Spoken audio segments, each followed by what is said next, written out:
TNTV Tamil ஊடகம், தனித்துவமான தமிழ் ஊடகம். கோயம்புத்தூர் மாநகரில் 16 வகை தரமான எண்ணெய் வகைகள் கண்முன்னே அரைத்து சூரிய ஒளியில் வைக்கப்பட்டு முறையாக விற்கப்படுகின்றன. நேரிலும் அஞ்சல் வழியாகவும் வாங்கிக் கொள்ளலாம். தொடர்புக்கு 9843028388. உலகெங்கிலும் வாழும் டிஎன்டிவி தமிழ் ஊடகம் பார்வையாளர்களுக்கு அன்பு வணக்கம். பொதுவாகவே தேர்தல் தொடர்பான கருத்து கணிப்புகள் கருத்து திணிப்புகளாகவும் அல்லது கருத்து திரிப்புகளாகவே கடந்த காலங்களில் இருந்து வந்திருக்கு நாம் பார்க்க முடிகிறது. ஒரு குறிப்பிட்ட அரசியல் கட்சி சார்பாக அவை எடுக்கப்பட்டது போன்ற ஒரு இறுதியான தோற்றத்தையும் அல்லது ஒரு குறிப்பிட்ட நிறுவனம் சில அரசியல் கட்சிகளுக்கு சார்பாக எடுக்கப்பட்ட ஒரு முடிவாகவும் அது இருந்திருக்கிறத நம்ம பார்க்கலாம். அப்படிப்பட்ட ஒரு கருத்து கணிப்பு தான் சி வோட்டர்ஸ் இந்தியா டுடே இணைந்து மற்றும் ஒரு முறை நடத்தி இருக்கிறது. கடந்த வாரம் வெளியான இந்த கருத்து கணிப்பு வந்து பார்த்திங்க அப்படின்னா, ஒட்டுமொத்தமாக நாடாளுமன்ற தேர்தல் இந்த காலகட்டத்தில் இப்பொழுது நடந்தால் மக்களுடைய ஆதரவு எப்படி இருக்கும் அப்படிங்கிறது தான் அந்த கருத்து கணிப்பினுடைய அடிப்படை. அந்த வகையில் தான் அவர்கள் வந்து கேள்விகளை மக்களிடத்தில் வச்சுருக்காங்க.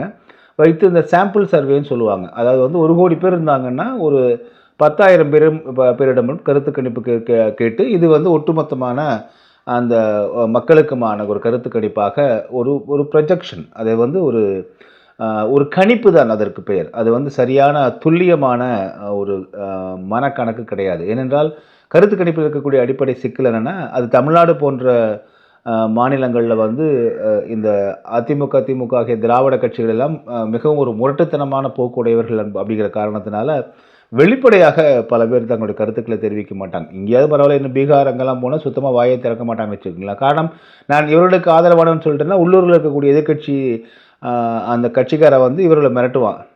அதனால் ஒருவேளை இந்த கட்சிக்கு ஆதரவுன்னு சொல்லிட்டு அந்த கட்சிக்காரை வந்து மிரட்டுவான். அதனால் இவர்கள் வந்து அச்சப்பட்டு கொண்டு வெளியே சொல்ல மாட்டாங்க. இதுதான் அடிப்படையாக இருக்கக்கூடிய ஒன்று. அப்புறம் இன்னொன்று வந்து பார்த்திங்கன்னா, இப்பொழுது தமிழ்நாட்டில் நானே நேரில் களத்தில் பார்த்துருக்கேன். இப்போ நம்ம போய் ஒரு சன் டிவி மைக்கோடு போய் மக்கள்கிட்ட கருத்து கணிப்பு கேட்டோம்னா திமுக தாங்க ஜெயிக்கும் அப்படிம்பாங்க. இதே நீங்கள் வந்து ஒரு நியூஸ் ஜே தொலைக்காட்சி அல்லது ஜெயா டிவி தொலைக்காட்சியோடு நீங்கள் போய் மைக் எடுத்து நீட்டினீங்கன்னா ஆமாங்க அதிமுக தான் ஜெயிக்கும் அப்படிம்பாங்க. ஏதோ என்ன காரணம் என்னென்னா, எதுக்காக நம்ம போய் எதுக்கு வம்பு அப்படின்னு நினைக்கக்கூடியது. ஆக இதெல்லாம் ஒரு நடைமுறையில் இருக்கக்கூடிய ஒன்று.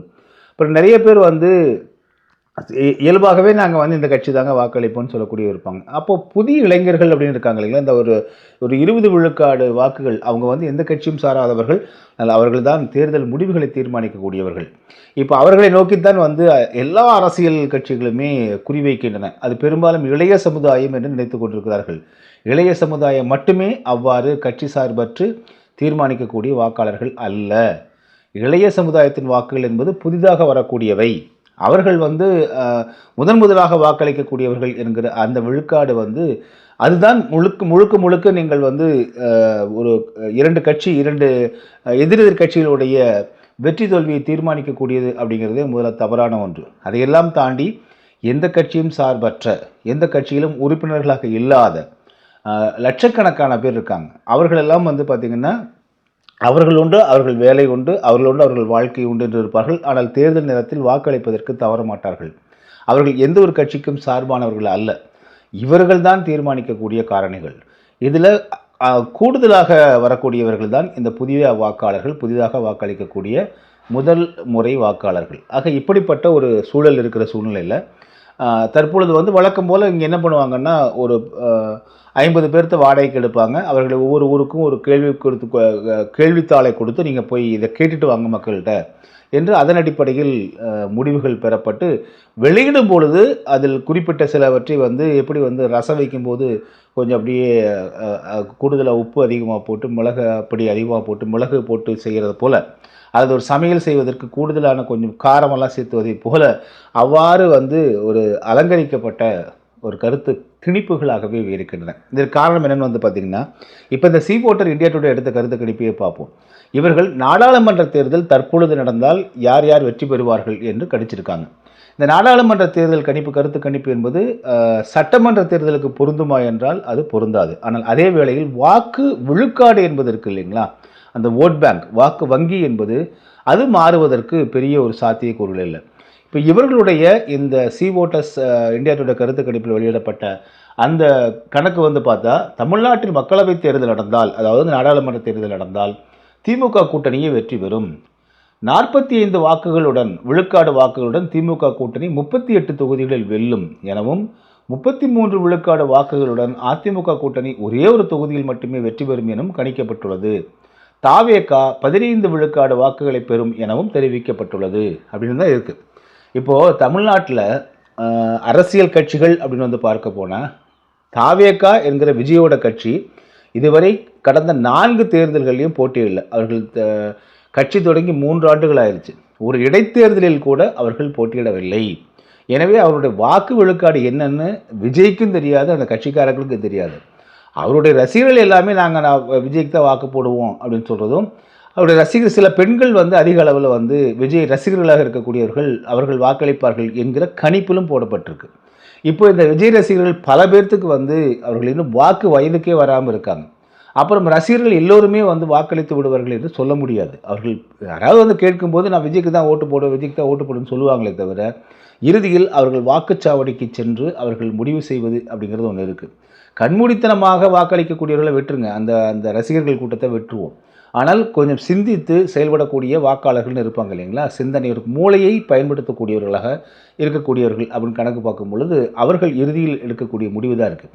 இப்போ நாம் பார்த்த வரையிலும் ஒரு பத்திரிகை ஊடகவியலாளராக பலரிடம் நாம் பேசிய போது விஜய் வந்தபோது இருந்த அந்த அவருடைய ஆர்வம் தற்பொழுது குறைந்திருக்கிறது. என்ன சொன்னாங்கன்னா, நாங்கள் விஜயோட ரசிகர்கள் தானே தவிர நாங்கள் விஜயோட தொண்டர்கள் கிடையாது என்று அந்த மனநிலையில் மாற்றம் பெற்ற விஜய் ரசிகர்களும் இருக்காங்க. ஆக இப்போ நம்ம கண்மூடித்தனமாக கணக்கு இட முடியாது. ஆக இதுவரை எந்த தேர்தலிலும் போட்டியிடாத புத்தம் புதிதாக 2026 தேர்தலில் போட்டியிட்டு நான் முதலமைச்சராகவே ஆகிவிடுவேன், என் பின்னால் யார் வேண்டுமானாலும் வந்து என்னுடைய வண்டியில் நீங்கள் ஏறிக்கொள்ளலாம், எமது தலைமையிலான கூட்டணியில் யார் வேண்டுமானால் பங்கேற்றுக் கொள்ளலாம் என்று சொல்லக்கூடியதை திமுக அதிமுக உள்ளிட்ட கட்சிகள் எல்லாம் அல்லது பிற கட்சிகள் எல்லாம் எப்படி அவர்கள் சென்று சேருவார்கள் என்கிற அடிப்படை இருக்குது இல்லைங்களா, அதுவே ஒரு பக்குவமற்ற தன்மையாக இருக்கிறது. இதன் காரணமாகத்தான் நீங்கள் வந்து பார்த்திங்கன்னா அமமுக டிடிவி தினகரன் ஐயா உள்ளிட்ட பலர் அங்கே போய் போவதாகவும் தகவல்கள் எல்லாம் வெளியே வந்துச்சு. ஆனால் அப்படி போக மாட்டாங்க அவங்க. ஏன்னா தினகரன் உள்ளிட்டவர்கள் எல்லாம் பெரிய அளவில் அரசியல் செய்தவர்கள், அனுபவம் வாய்ந்தவர்கள், களப்பணியாற்றியவர்கள். அவர்கள் பெரிய அளவில் செல்வி ஜெயலலிதா, கலைஞர் கருணாநிதி, எடப்பாடி பழனிசாமி போன்ற இவர்களோடு சம அனுபவத்தில் அரசியல் செய்து கொண்டிருக்கக்கூடியவர்கள், மு.க. ஸ்டாலின் ஐயா அவர்களை போன்ற சம வயதுடைய அனுபவம் பெற்றவர்கள் அவர்கள். அவங்க எப்படி வந்து ஒரு விஜய் என்கிற இப்படி ஒரு பக்குவம் இல்லாத ஒரு புதிய கூட்டத்தின் பின்னால் செல்வாங்க? இது ஒரு அடிப்படையாக இருக்குது இல்லைங்களா. சும்மா வாக்கு வங்கி அவர்கிட்ட இருக்குது, ரசிகர்கள் ஓட்டு போட்டுருவாங்க அப்படின்ட்டு போய் கூட்டணியில் நின்னதுன்னா அது உண்மையிலேயே வந்து ஒரு தவறான முடிவாக போயிடும். இப்போ காங்கிரஸ் கூட அதே போல் விஜய் பின்னணியில் போய் நிற்பார்கள் என்பதாக ஒரு ஊகங்கள் இருக்கின்றன. ஆனால் காங்கிரஸ் கட்சிக்காரர்களாக நாங்கள் திமுக ஓட்டு போக மாட்டோம்னு சொல்கிறாங்க. ஆனால் அதே இன்னொரு பிரிவு காங்கிரஸ் கட்சிக்காரர்கள் திமுகவை கடுமையாக விமர்சனம் பண்ணுறாங்க.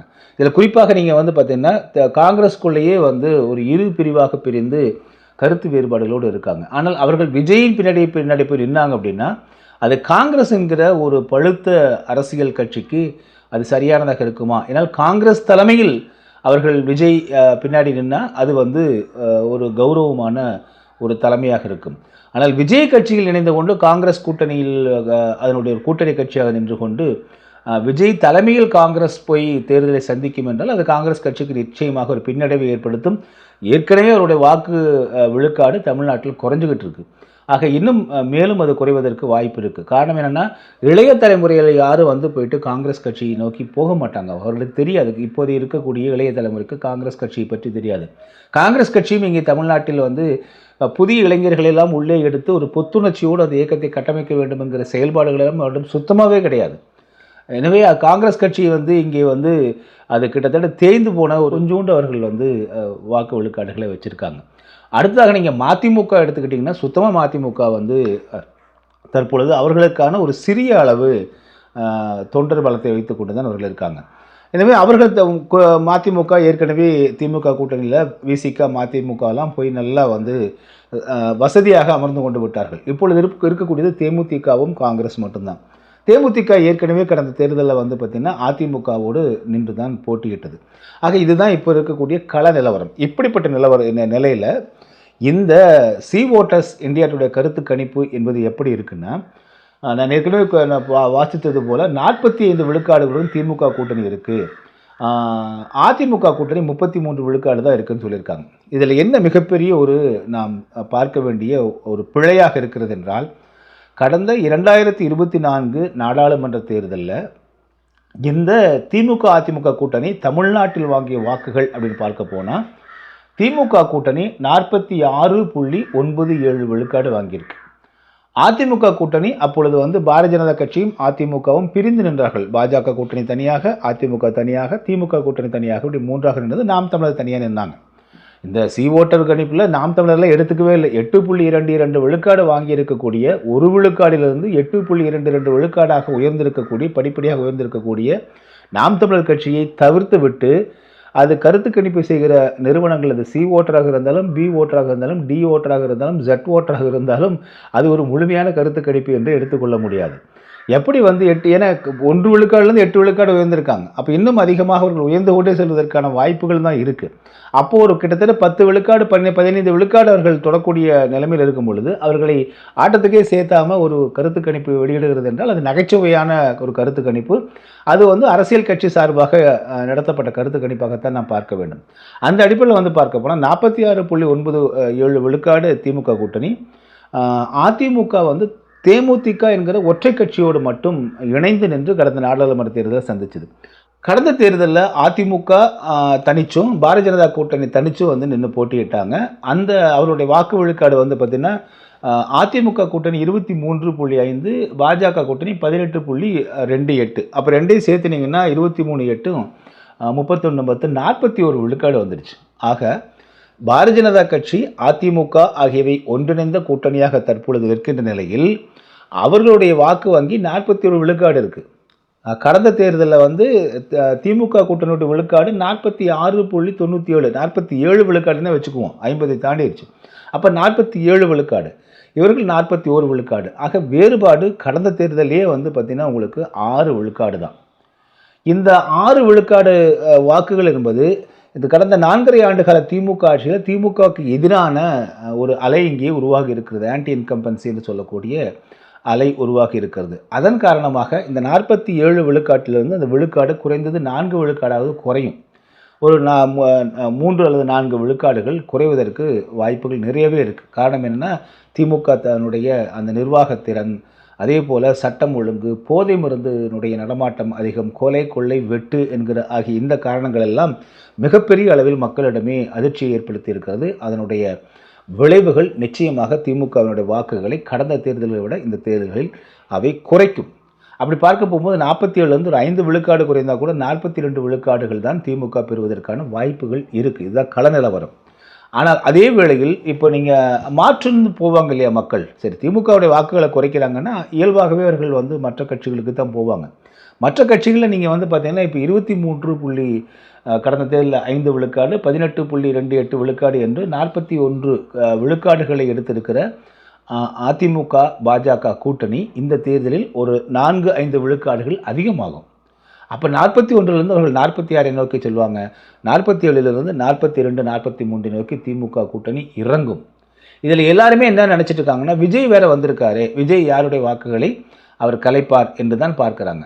நீங்கள் இப்போ நாம் தமிழர் கட்சி இந்த அதிமுக திமுக கூட்டணி வாக்குகளை பெற்று நாம் தமிழர் வளரவில்லை. நாம் தமிழர் தன்னிச்சையாக தங்களுக்கென்று ஒரு வாக்காளர்களை உருவாக்கி இருக்கிறது. அவர்கள் வேறு எந்த கட்சிக்கும் போக மாட்டாங்க. அவருடைய வாக்குகள் வேறு எந்த கட்சிக்கும் விழாது.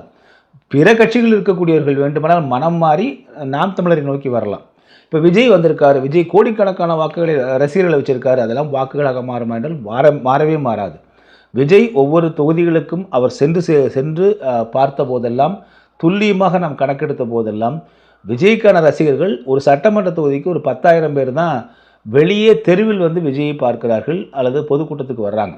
ஆக அவருக்கான வாக்குகள் என்பது 10,000லேருந்து 15,000 தான் ஒரு சட்டமன்ற தொகுதிக்கு. எனவே 50 லட்சத்திலிருந்து ஒரு 70 லட்சம் வாக்குகள் தான் அவருக்கு கிடைப்பதற்கான வாய்ப்புகள் இருக்கின்றன.